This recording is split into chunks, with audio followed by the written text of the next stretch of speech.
하겠습니다.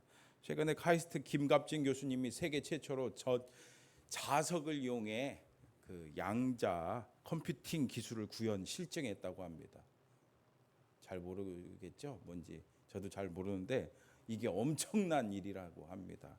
그런데 김 교수님이 그렇게 할 수 있었던 이유가 있었대요. 김 교수님이 경북 의성 시골 농부 아들로 태어나서 고등학교 졸업하면 그냥 아버지처럼 농사나 져야 되겠다 그런 생각을 하며 아무런 꿈도 없이 살았습니다. 근데 고2 새 학기가 시작됐는데 담임 선생님이 김갑진 누구야? 김갑진 누구야? 이렇게 물어보는 거예요. 그래서 손 들었어요. 그랬더니 너 물리해라 물리. 너같이 순수한 사람이 물리학자 돼야 된다. 그 얘기 듣고서는 마음에 나는 물리학자 돼야 되겠다. 꿈을 꾸기 시작했습니다. 그래서 물리학자를 꿈꾸고 우리나라 최고 좋은 대학 어디입니까? 그렇죠. 서울대에 들어갔습니다. 근데 1학년 때 기초 물리학 수업을 들었는데 F 맞았대. F. 여러분 대학 다녀보셔서 아시죠? 교수님이 웬만하면 F를 줘요, 안 줘요? 안 줘요. 근데 왜 F를 줬을까요? 언제 F 줍니까? 맞아요. 안 나가면 F 주는 거잖아요. 학교를 처음에 몇 주 다니다가 그냥 다니는 둥 마는 둥 그랬대요. 의성 촌놈이 서울에 그것도 서울대에 왔더니 너무 충격받았대요. 왜 충격받았을까요? 여기도 천재, 저기도 천재, 여기도 천재, 저기도 천재. 잘하는 사람들만 다 모아놨으니까. 여러분 경북 의성에서 항상 반 1등, 전교 1등, 항상 1등 하니까 서울대 간 거 아니겠어요? 항상 칭찬만 들었는데 여기도 1등 저기도 1등 하니까 비교가 되는 거예요. 나는 못났지, 나는 촌놈이지, 나는 어떻게 하지, 그런 심각한 열등감에 빠졌습니다. 나는 해도 안 되겠구나 그런 생각 가득하다 보니까 학교를 다니는 둥 마는 둥 그랬대요. 그렇게 시간이 흘러서 대학교 2학년 때 여름방학 때 초등학교, 중학교, 고등학교 그 친구 2명과 함께 우리 그러지 말고 전국 일주하자. 전국 일주하면서 역사 탐방 한번 해보자. 그렇게 해갖고 의기투합을 해서 30만 원씩 모아서 90만 원을 들고 자기 고향인 의성으로 갔습니다. 그냥 갈 수 없으니까 뭐라도 타고 다녀야 되잖아요. 그래서 아버지한테 아버지 저 전국 일주합니다. 트럭 빌려갈게요. 편지 써놓고서는 아버지 트럭 그냥 끌고 나갔대요. 그래서 밤이 되면은 트럭에 텐트 치고 자고 막 비가 오고 막 그러면은 트럭에서 텐트에서 자기 어려우니까 막 절에서 교회에서 그렇게 잤대요. 신나게 다녔습니다. 근데 어느 날 아버지한테 전화 왔대요. 아버지가 막 화를 내는 거예요. 야, 고추 따서 트럭에 실어서 팔아야 하는데 아들놈이 트럭 갖고 날랐네? 이런 불효막심한 아들이 어디 있느냐. 막 술 먹고서는 아버지가 호통을 막 치더래요. 그 얘기를 듣고 마음이 덜컥 내려앉아서 내 돌아가야 되겠다. 그랬는데 친구한테 얘기했더니 친구가 이렇게 말했대요. 지금 당장 눈앞에 보면은 불효자지만 먼 미래를 보면 우리의 선택이 맞을 거야. 우리 돌아가지 말고 계속 가자. 들어보니까 맞는 것 같아요. 그래서 계속 갔습니다. 전국 일주를 마쳤습니다. 그리고 방학 끝나서 개강하고 학교로 돌아왔대요. 친구들이 여름방학에 있었던 이야기를 막 서로 하는데 나는 뭐 토익 공부했다. 나는 어학연수 갔다 왔다. 나는 아르바이트를 해갖고 돈을 얼마 벌었다. 뭐 등등 얘기하는데 그때 이 김 교수님이 이렇게 말했습니다. 나는 전국 일주했어. 그랬더니 한 친구가 그 순간이 처음이었대요. 사람들한테 인정받는 그 순간이 그때가 처음이었대요. 그 순간 깨달았습니다. 내가 남들하고 똑같은 길을 가지 말아야 되겠구나. 남들 눈치 보지 말아야 되겠구나. 내 길을 가야 되겠구나. 그래서 자신만의 길을 걷기로 결심해서 그래서 남들과 다른 일을 계속하다 보니까 카이스트 교수가 되고 또 이 양자 그 컴퓨터 그걸 연구할 수 있게 됐다고 합니다. 그래서 세계적으로 인정받았대요. 여러분 어떻습니까? 우리도 살면서 참 남 눈치 많이 보시죠? 지난 한 주간 살면서도 여러분 사람 눈치 얼마나 많이 보셨습니까? 그러다 보면 어떻게 됩니까? 그냥 죽도 밥도 안 되는 경우가 많아요. 그러나 오늘 사도 바울 보세요. 11절 말씀 같이 읽어볼게요. 시작. 게바가 안디옥에 이르렀을 때 책망받을 일이 있기로 내가 그를 대면하여 책망하였노라. 아멘. 사도 바울은 게바 누굽니까? 베드로와 있었던 일을 이야기합니다.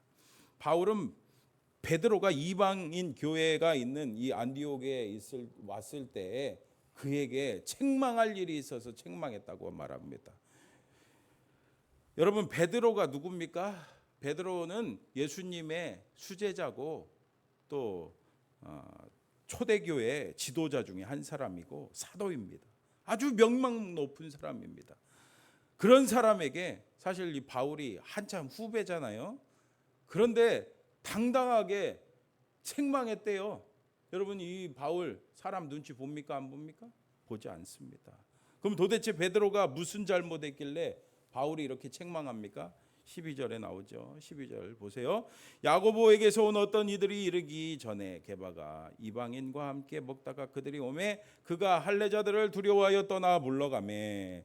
베드로는 안디옥에서 이방인들과 함께 식사를 했습니다. 당연하게 배고프니까 함께 식사를 했겠죠. 근데 그때 야고보에게서 온 어떤 이들, 그러니까 예루살렘 교회에서 온 유대주의 보수 그리스도인들, 이 사람들이 오자 두려운 마음이 생겼어요. 아무래도 당신 사도가 돼갖고 그 할례도 받지 않는 그 이방인들하고 식사하면 되겠소? 하고서 따질 게 두려웠던 거죠. 겁이 났던 거죠.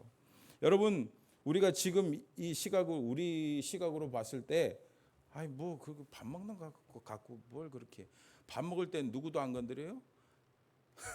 개도 안 건드린다는데 뭐 그렇게 밥 먹는 거 갖고 따지나 싶죠. 근데 여러분, 우리나라도 한번 생각해 보세요. 불과 수십 년 전만 해도, 저 어렸을 때만 해도 저희 시골에서는 남자 여자 같이 밥 먹을 수 있었어요? 없었어요?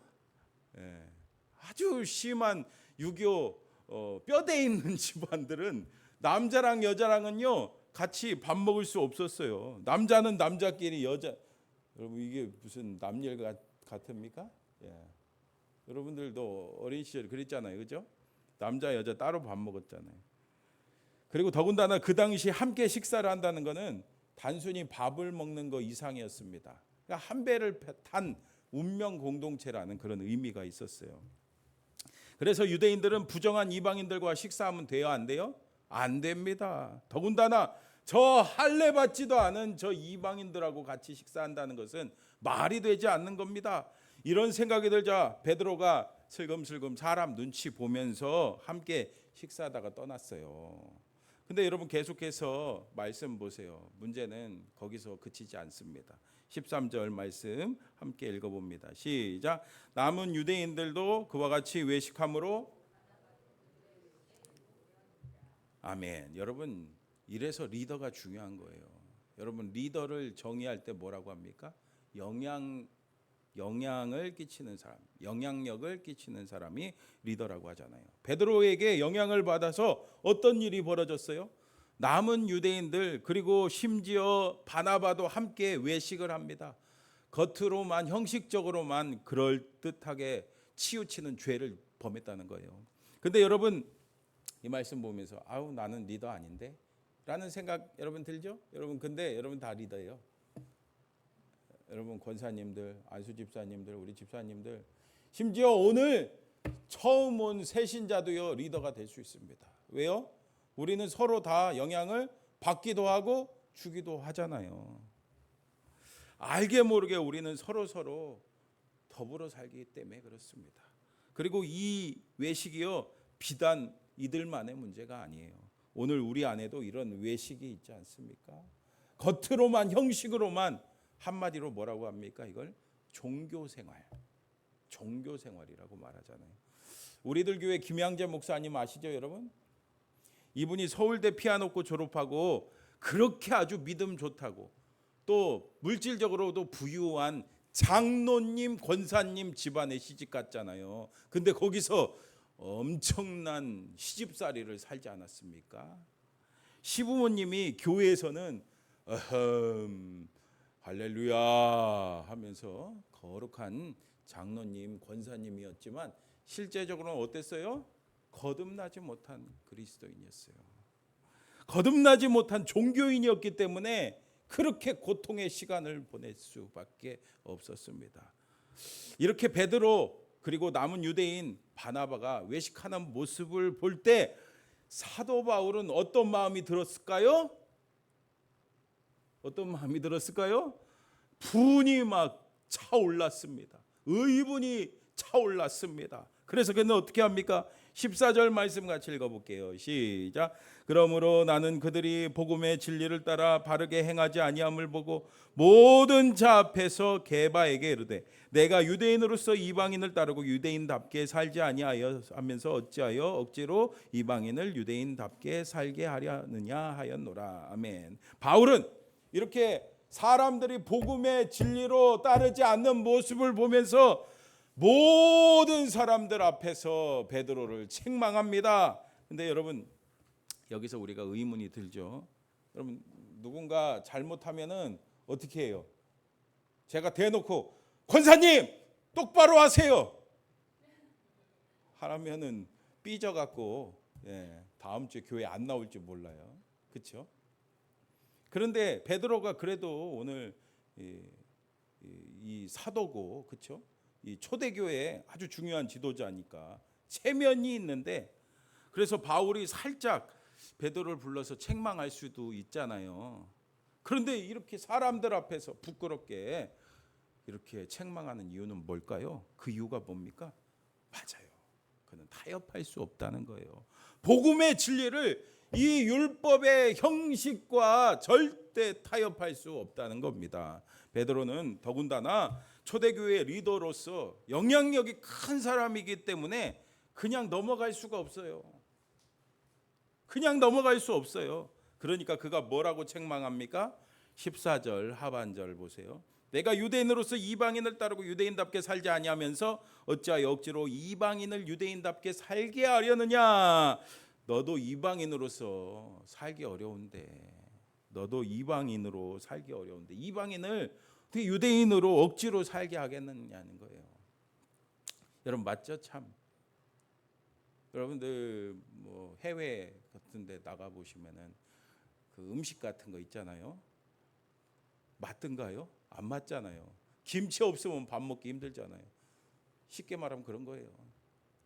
여러분들한테 김치 없이 한 달 살아보세요. 그냥 생각만 해도 느끼하죠. 여러분 계속해서 15절 16절 말씀도 보세요. 15절 16절. 우리는 본래 유대인이요 이방 죄인이 아니로되. 16절 같이 읽어볼게요. 시작. 사람이 의롭게 되는 것은 율법의 행위로 말미암음이 아니요 오직 예수 그리스도를 믿음으로 말미암는 줄 알므로 우리도 그리스도 예수를 믿나니 이는 우리가 율법의 행위로서가 아니고 그리스도를 믿음으로써 의롭다함을 얻으려 함이라. 율법의 행위로서는 의롭다함을 얻을 육체가 없느니라. 아멘. 여러분 뭐 긴 얘기 같지만 아주 중요한 이 복음의 진리 핵심, 그리고 갈라디아서 주제가 나오는 그 말씀입니다. 여러분 뭡니까? 이신칭의, 이신득의, 곧 예수 그리스도 십자가를 믿음으로 의롭다함을 받는다. 예수님을 믿음으로 구원받는다. 여러분 그래요. 어떤 율법의 행위로 우리의 노력으로 죄인이 의인 될 수 있어요? 없어요? 없습니다. 아무리 착한 일을 많이 하고 할례를 받고 주일에 한 번도 빠지지 않고 새벽 기도도 한 번도 빠지지 않고 헌금을 막 10억, 100억, 1000억을 해도 그 행위로 우리의 노력으로 구원받을 수 있어요? 없어요? 절대로 구원받을 수 없습니다. 배우 35년 차인 영화를 60여 편 출연한 공영진 씨 여러분 아시죠? 이분이 내가 매일 기쁘게 프로그램에 나와 얘기하는 것을 보았어요. 공영진 씨는 모태 불교 신자였습니다. 그의 어머니가 독실한 불교 신자였거든요. 우리가 매일 새벽 기도하듯이 매일 불상 앞에 기도하는 그런 사람이었습니다. 그리고 열심히 정기적으로 절에 찾아가 불공 드리는 사람이었어요. 그도 그럴 것이 공영진 씨의 누나를 낳고 9번 유산을 했대요. 그리고 어렵게 공영진 씨를 이제 임신을 하게 됐는데 어느 날 한 노승이 찾아왔대요. 여러분 스님들이 뭐하러 다닙니까? 뭐 닥치면서 시주와 받으러 다니잖아요. 그런데 어머니가 이제 시주를 주려고 하는데 그 노승이 허허 웃으면서 이렇게 말했대요. 시주는 필요 없고 집에 좋은 기운이 있어서 들어와 봤습니다. 그리고 임신한 어머니한테 그 배를 가리키면서 말했대요. 부처님이 주신 귀한 아들입니다. 잘 키우십시오. 어머니는 부처님이 주신 아이라는 말을 듣고 이 아들이 굉장히 특별하구나. 우리 집안에 복을 줄 아들이구나 이렇게 생각했대요. 근데 진짜요. 이분이 태어나고 공영진 씨가 태어나고 이 아버지가 아주 승승장구했대요. 그래서 대기업 임원 됐대잖아요. 그러니까 부모님은 불교에 대한 믿음이 어떻겠어요? 엄청 컸겠죠. 그 영향을 받았겠죠, 아들이. 그래서 자연스럽게 불교 신자가 됐습니다. 근데 최근에 몇 년 전에 우연히 홍삼 사업을 하게 됐는데 중국 사람들이 우리나라 홍삼 좋아하는 거 아시잖아요. 그래서 이 홍삼을 잘 만들어 갖고 팔려고 했는데 사업이 잘 안 되는 거예요. 여러분 아시죠? 요즘 중국하고 사이가 안 좋잖아요. 너무너무 어려운 또 재정적으로 문제를 겪게 됐습니다. 그래서 사업이 잘 되기를 바라면서 200일 동안 108배, 여러분 108배 매일매일 했대요. 굉장히 정성이죠. 하지만 그런 노력에도 사업이 피지가 않는 겁니다. 그는 늘 주변에 공황장애 걸린 사람들 보면 아유 저 정신력이 약해서 그렇다 그랬대요. 그런데 2020년 1월 2일 중국 호텔 방 24층에 있는데 이렇게 창밖을 바라보니까 야 나도 저 뛰어내리고 싶다라는 생각이 들면서 막 가슴이 답답하면서 막 숨이 쉬어지지 않는 거예요. 그때 순간 자기도 모르게 이런 말이 나왔대요. 하나님 살려주세요. 하나님 살려주세요. 평생 난생 처음으로 바로 어제까지 뭐 했어요?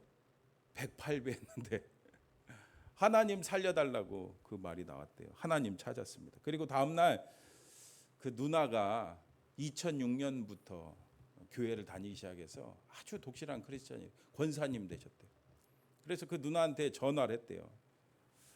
누나한테 전화해서 이렇게 말했습니다. 누나 나 하나님 좀 뵙게 해줘. 그랬더니 누나가 막 웃으면서 야 엄마 알면은 어떻게 하려고 그러냐. 그래도 나 하나님 만나고 싶어. 그래서 당장 그 1월 19일부터 누나 따라 누나 다니는 천막교회 갔대요. 왜냐하면은 이 누나 교회가 건축 중에 있었기 때문에 임시로 이 조그만 천막에서 예배드렸거든요. 그래서 거기서 이제 갔더니 그냥 눈물이 그렇게 나더래요. 그렇게 2년 정도 교회를 잘 다녔습니다. 근데 어느 날 누나한테 물었습니다. 누나, 내 사업이 잘 되면 하나님이 해주신 거야? 내가 잘해서 된 거야? 사실 그동안 하나님 앞에 뭘 자꾸 달라는 게 창피했거든요. 아버지한테 땡깡 부리는 것 같았거든요. 자꾸 마음에 찔렸습니다. 그리고 남 부끄러웠습니다. 그래서 이렇게 사업 성공만을 위해 기도하며 하나님을 거래의 대상으로 여겼던 자신을 깨닫고 나 이제 이 교회 그만 다녀야 되겠다 하고서 그냥 딱 끊어버렸대요. 하지만 교회를 다니다가 안 다니면 마음이 어떨까요? 찜찜하는 거예요. 주변 사람들이 계속 기도한다고 문자 보내고 말씀 보내고 힘내라고 주변에 왜 이렇게 보니까 전에는 몰랐는데 믿는 사람들이 얼마나 많은지 계속 격려하고 문자 보내고 그래서 그 모든 기도를 통해서 다시 교회에 돌아갔다고 합니다. 그리고 그제야 그는 깨달았습니다. 뭘 깨달았을까요? 구원받는 거. 신앙생활은요, 내가 무엇인가를 해야 하는 것이 아니라는 사실을 말이죠. 여러분 초신자 때는 새신자 때는 그럴 수 있습니다. 내가 무엇인가 원해서 교회를 다니게 되죠. 그리고 내가 무언가 열심히 해야지 하나님께서 나를 인정해 주시겠구나라고 생각을 합니다. 그리고 무엇보다 사람들 눈치 봅니다. 그러나 여러분 분명히 아시기 바랍니다. 우리 구원에 우리의 어떤 노력도 필요하지 않습니다. 우리의 구원에 어떠한 노력도 전혀 필요하지 않다는 것을 분명히 아시기 바랍니다. 여러분 17절에서 18절 말씀도 함께 읽어볼게요. 시작. 만일 우리가 그리스도 안에서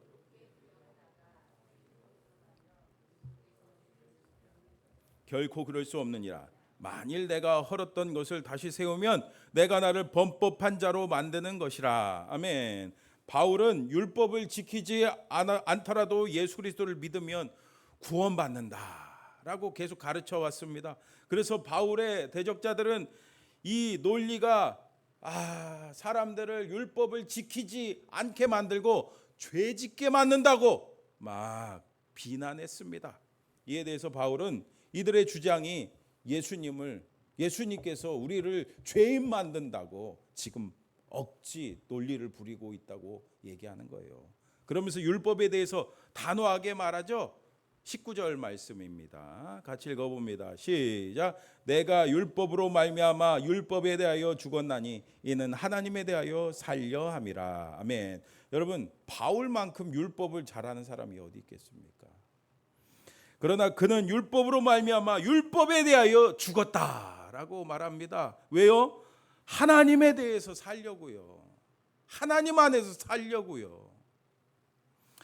곧 구원받은 자가 되기 위해 율법에 대한 그 집착, 그것을 다 포기했다는 거예요. 여러분 그렇잖아요.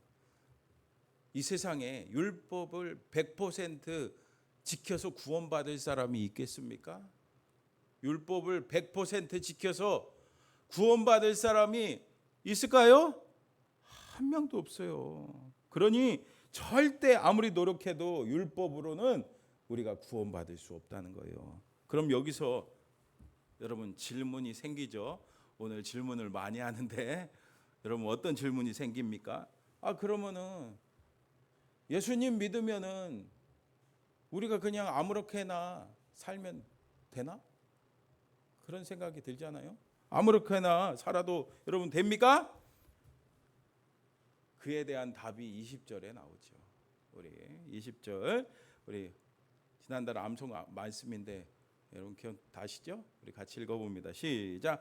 내가 그리스도와 함께 십자가에 못 박혔나니 그런즉 이제는 내가 사는 것이 아니요 오직 내 안에 그리스도께서 사시는 것이라. 이제 내가 육체 가운데 사는 것은 나를 사랑하사 나를 위하여 자기 자신을 버리신 하나님의 아들을 믿는 믿음 안에서 사는 것이라. 아멘. 여러분 그렇습니다. 우리가 예수님을 진짜 믿는다면은 예수님과 함께 십자가에서 내 자아를 못 박아 죽이고 예수님과 함께 살아나 예수님을 내 삶의 주인으로 모시며 그 예수님의 인도 가운데 살아야 됩니다. 여러분 선한목자교회 유기성 목사님이 쓴 예수님의 사람 성경 공부 우리 지난 수요 예배 때 계속했었죠. 거기에 나오는 이야기입니다. 고등부의 한 여학생이 어릴 때 부모님이 모두 돌아가셔서 고모 밑에서 자라났습니다. 그 고모는 조카를 키우느라 시집도 못 가고 온갖 고생을 하며 살았대요. 학생은 고모가 자기들을 위해 희생하는 것을 알았지만 날이 갈수록 이 고모의 잔소리 때문에 너무 힘들었습니다. 더군다나 이 고모가 믿지 않았기 때문에 이 조카가 교회에 나가는 것을 너무너무 싫어했어요. 교회 가지 말라고 그랬대요. 너무 견딜 수가 없었어요. 집에만 오면 숨이 막히고 계속해서 고모와 싸웠습니다. 그러나 교회에서 기도할 때면은 고모와 싸웠던 것이 자꾸 마음에 찔리고 회개의 눈물을 뚝뚝 흘렸습니다. 그러던 어느 날 그 학생은 교회에서 우리가 죽어야 우리 대신에 예수님께서 역사하신다. 우리가 죽어야 우리 대신에 예수님께서 역사하신다. 이런 내용의 설교 말씀을 들었습니다. 그리고 큰 은혜를 받았죠. 그 순간 나 대신에 예수님께서 우리 고모 좀 만나주시면 안 될까라는 생각이 들었습니다. 예배를 마치고 집으로 돌아간 학생은 현관에 문고리를 잡고 이렇게 기도했대요. 하나님 아버지, 저는 고모를 만나 싸우지 않을 자신이 없습니다. 저 대신에 주님이 우리 고모 좀 만나주세요. 우리 고모 좀 만나주세요. 이렇게 기도했대요. 기도를 마치고 문을 여는 순간 여전히 잔뜩 미간을 찌푸린 고모가 나왔습니다. 그리고 잔소리를 퍼붓기 시작했습니다. 그런데 이 학생의 마음이 이전과 달라요. 예전 같으면은 고모와 맞서 싸웠을 텐데, 고모한테 대들었을 텐데, 뭐가 보여요? 고모의 눈가에 주름이 보였대요. 그러면서 이 눈물이 그냥 이 눈에서 이렇게 흐르는 거예요. 그래서 이 고모를 꼭 안으면서 고모한테 이렇게 말했어요. 고모 많이 늙었어. 우리 때문에 너무 많이 늙었어. 고모 미안해. 그렇게 고모를 안으면서 같이 그 자리에서 통곡했대요. 고모는요, 그 순간에 마음에 가득했던 그 무거운 응어리가 쑥 내려가는 그 느낌을 받았다고 합니다. 그리고 여러분 어떻게 됐을까요? 어떻게 됐을까요? 이 고모는 조카 따라 교회 나가서 집사님 됐대요. 여러분 어때요? 우리도 예수로 죽고 예수로 살아야 될 줄 믿습니다. 내 자 날마다 꿈틀꿈틀 죄짓게 맞는 내 자아를 어떻게 해야 돼요? 주님의 십자가에 못 박아야 돼요. 그래서 정말로 내 삶의 주인이 예수님이 되어야 됩니다. 마지막으로 여러분 21절 말씀 같이 읽어봅니다. 시작. 내가 하나님의 은혜를 패하지 아니하노니 만일 의롭게 되는 것이 율법으로 말미암으면 그리스도께서 헛되이 죽으셨느니라. 아멘. 여러분 그렇습니다.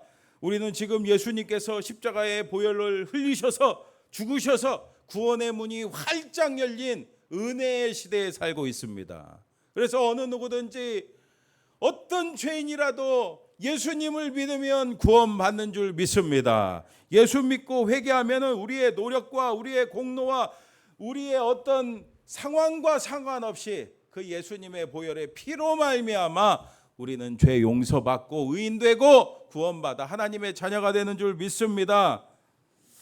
그렇다면 여러분들한테 마지막으로 질문하고 싶습니다. 여러분 십자가에서 여러분들의 자아가 죽었습니까? 여러분 구원받는 걸로 신앙생활이 끝나는 게 아니에요. 오늘 베드로 보세요. 그는 예수님의 제자, 그리고 오순절날 마가 다락방에서 성령 받은 사람이잖아요. 그래서 사도로서 얼마나 담대하게 사람들한테 예수 복음을 전했습니까? 하지만 그는 사람들 눈치 보고, 그렇죠? 사람 두려워하고 실수했습니다. 이게 바로 우리들의 모습 아니겠어요? 그러므로 사랑하는 성도 여러분, 어떻게 해야 되겠어요? 날마다 우리는 주님의 십자가에 내 자아를 못 박아 죽여야 됩니다. 그리고 예수님과 다시 살아나 내 삶의 주인이 내가 아니고 누가 되어야 돼요? 예수님이 되어서 예수님의 인도함 가운데 살아야 될 줄 믿습니다. 그러면 주님이 정말 내 삶의 주인 되시고 내 삶을 바꿔주시고 나를 통해 내가 속해 있는 가정과 직장과 여러분들의 사업장이 하나님 나라가 될 줄 믿습니다.